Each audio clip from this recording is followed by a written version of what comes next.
2017 से 2022 के बीच, मतलब सिर्फ 5 सालों में ही 13 लाख से ज्यादा इंडियन स्टूडेंट्स अब्रॉड पढ़ने चले गए। और अगर इन स्टूडेंट्स के फेवरेट डेस्टिनेशन की बात करें तो उनमें नाम आता है यूएस, यूके, कनाडा और ऑस्ट्रेलिया का। बट इन चारों कंट्रीज में आपके लिए कौन सी कंट्री बेस्ट है? अगर ये जानना है तो इस वीडियो को एंड तक जरूर देखें, क्योंकि आज हम आपको बताएंगे कि इन चारों कंट्रीज में से कौन सी कंट्री आपके लिए सही है बेस्ड ऑन सम की फैक्टर्स, जैसे कि ROI, cost of living, work opportunities, PR difficulty level, courses और सैलरीज। तो चलिए फिर शुरू करते हैं। पहले हम ROI के बारे में समझ लेते हैं। ROI आपको ये बताता है कि आपने पढ़ाई पर कितना खर्चा किया है और उससे आपको कितना फायदा होगा, मतलब कि आपको फ्यूचर में कितनी अच्छी सैलरी मिलेगी।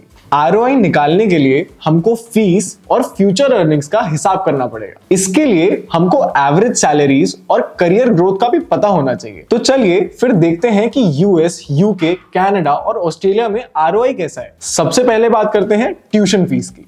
US में on an average tuition fees 25 lakh है। कनाडा में इंटरनेशनल अंडर ग्रेजुएट स्टूडेंट्स की एवरेज ट्यूशन फीस 18 लाख रुपए है। ऑस्ट्रेलिया में भी ये फीस अराउंड 18 लाख ही है, पर यूके में यही फीस 23 लाख रुपए है। अब आते हैं सैलरीज पे जो इन कंट्रीज में ग्रेजुएट्स एक्सपेक्ट कर सकते हैं। अगर यूएस की बात की जाए तो ग्रेजुएट $60,000 यानी कि 50 लाख रुपए तक की सैलरीज एक्सपेक्ट करते हैं। कनाडा में यही सैलरीज 30 लाख के अराउंड होगी, ऑस्ट्रेलिया में 32 लाख के अराउंड होगी और वहीं यूके में 25 लाख के अराउंड होगी। लेकिन ये सैलरीज सिर्फ एवरेज है और इनमें बहुत सारे फैक्टर्स का असर होता है, जैसे कि आप कौन सी यूनिवर्सिटी से पढ़ते हैं, आप किस सिटी में काम कर रहे हैं, आपकी प्रोफाइल कैसी है और आपने कितनी इंटर्नशिप्स की हैं और भी बहुत कुछ। तो आपको इन फैक्टर्स को अपने ध्यान में रखना होगा जब आप अपना करियर इन कंट्रीज में प्लान करें। अब बात कर लेते हैं वर्क अपॉर्चुनिटीज। पहले बात कर लेते हैं पार्ट टाइम जॉब्स की, जो आप अपनी पढ़ाई के साथ साथ ही कर सकते हैं।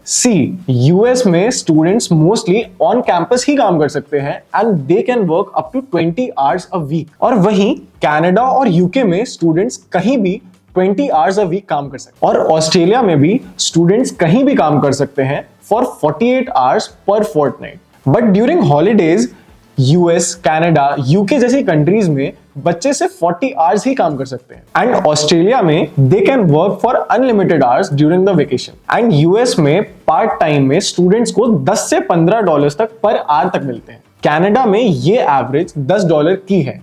यूके में ये एवरेज $7.81 से $19 तक वेरी करता है। At the same time Australia में ये एवरेज $14 से लेकर के $23 के बीच में है। Basically in part time job से आपके मंथली एक्सपेंसेस में काफी फर्क पड़ सकता है। मान लीजिए कि आप 20 आवर्स पर वीक काम करते हैं तो आप यूएस में $800 से $1,200, कनाडा में $800, यूके में $624 से $1,520 और ऑस्ट्रेलिया में $1,120 से लेकर के $1,840 तक पर मंथ कमा सकते हैं। नाउ लेट्स डिस्कस कौन सी कंट्रीज में कौन सी इंडस्ट्रीज ज्यादा प्रिविलेंट है। शुरू करते हैं यूएसए से। यूएस में technology, health care, finance and marketing industry सबसे ज्यादा प्रिविलेंट है। कनाडा में engineering, computer science, health care, forestry, energy and mining. UK में engineering, health care and finance और ऑस्ट्रेलिया में information technology, health care and engineering की industries है। अब अगर कुछ कोर्सेज की बात करें तो यूएसए में बिजनेस मैनेजमेंट, इंजीनियरिंग, मैथ्स और computer sciences, social sciences, psychology, economics, physical and life sciences जैसे कोर्सेज पॉपुलर हैं।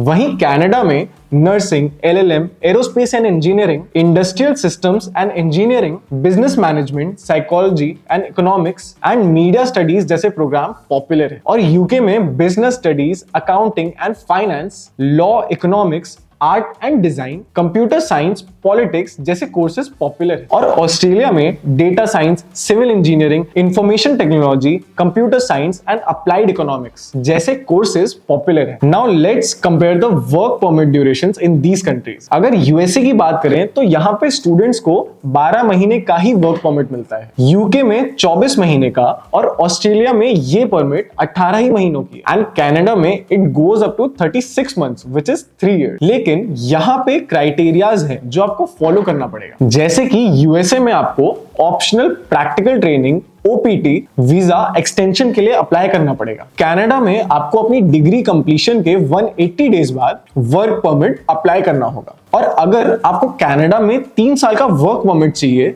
तो एटलीस्ट आपको वहां 2 साल पढ़ाई करनी होगी। यूके में आपको टियर 4 वीजा के साथ अपनी पढ़ाई करनी जरूरी है। और ऑस्ट्रेलिया में आपको पोस्ट स्टडी वर्क वीजा के लिए आपको एटलीस्ट वहां 4 साल रहना होगा। तो ये था हमारे वर्क अपॉर्चुनिटीज का कंपैरिजन। अब चलते हैं हमारे last aspect which is cost of living.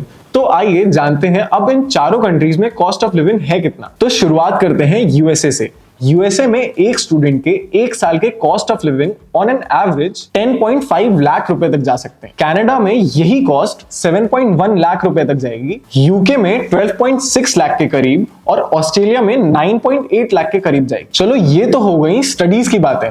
चलो अब डिस्कस करते हैं कि इन कंट्रीज में परमानेंट रेसिडेंस मिलने के लिए क्या डिफिकल्टी लेवल है। ज्यादातर इंडियंस या फिर शायद आप भी वहां पढ़ने के लिए या फिर वहां सेटल होने के लिए ही जा रहे होंगे। तो इट इज नेसेसरी कि आपको पता हो कि वहां पे पीआर यानी कि परमानेंट रेसिडेंस कितनी मुश्किल या फिर आसानी से मिल जाएगा। तो चलिए इसे जानते हैं। देखिए यूएस में पीआर मिलने के प्रोसेस में मल्टीपल स्टेप्स होते हैं for which you need proper planning and understanding. US में परमानेंट रेसिडेंसी को ग्रीन कार्ड भी कहते हैं। F1 स्टूडेंट्स, वीजा वाले स्टूडेंट्स अपनी स्टडीज खत्म करने के बाद ओपीटी चूज कर सकते हैं। ऑप्शनल प्रैक्टिकल ट्रेनिंग के दौरान स्टूडेंट्स को ग्रीन कार्ड के लिए अप्लाई करने के लिए अपॉर्चुनिटी मिलती है अगर यूएस में कोई एम्प्लॉयर उन्हें परमानेंट जॉब या फिर स्पॉन्सरशिप दे रहा हो। बट यस, ये एक कॉम्प्लिकेटेड प्रोसेस है और इसके लिए अप्लाई करने के लिए एक पर्सन को यूएस में एटलीस्ट 5 साल तो रहना ही पड़ता है एम्प्लॉयमेंट के बेसिस पर। और अक्सर इमिग्रेशन ऑफिशियल्स एस्पिरेंट्स का एक्सटेंसिव बैकग्राउंड भी चेक करते हैं ताकि